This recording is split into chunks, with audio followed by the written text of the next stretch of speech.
Hi, everyone, and thanks for the introduction. And it's a pleasure to be here. So one of the questions you might be asking is, why is this guy talking to me about microgrids? A lot of you may have heard of ABB before, especially if you're in the mining industry. You're familiar with us through all parts of the process, anything from power products and transformers to process automation. So this is what we built our company on. It's all about power and productivity for a better world. That's our catchphrase. So we make products that go into the process, and we make products that go into the power side. And then what we do is we try and automate those processes to give you something efficient. I'm going to keep this brief so we can get to lunch, because I think you were prepped for it a few times. But the one question you might have is, why are we talking about microgrids, and why is ABB looking at microgrids specifically for mining? My comment on that would be as simple as this. We see the future of the grid going that direction. As you see more distributed generation going on the grid via solar, via wind, via even methane or biofuel, you're seeing all kinds of different things where people are producing their own power. That needs to be managed. So eventually, the grid will be made up of literally thousands of different potentially segmentable grids that can either be isolated or run as part of the grid. So essentially, you know this in mining already. You've had microgrids since you started, right? Because you're typically off-grid, at least in the cases we're talking about today.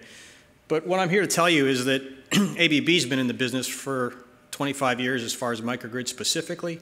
We've been integrating off-grid sites with renewables as renewables became less expensive.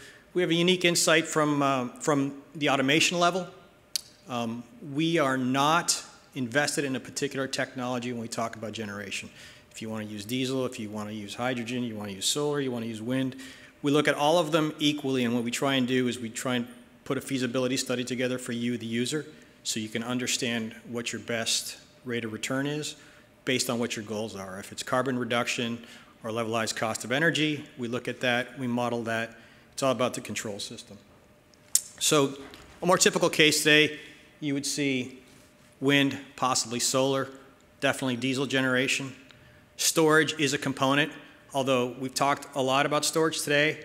There's multiple technologies, and that story is yet to be written, but it is a key part of working with it. So we look at that and try and make sure that you don't spend too much money on storage, because it is a cost, and it is not completely elastic yet. So from that, I'll just wrap it up. The reason we'd like you to talk to us when you're looking at doing renewables on your remote sites or even your grid-connected sites is that maybe we can help you think about some of the things that you need to think about in order to get your best cost of capital. So we'll help you with the studies. We're a bankable supplier. We've been around for a while. We plan to be around for a while. I think all of us do. So with that said, enjoy your lunch, and thanks for having us today.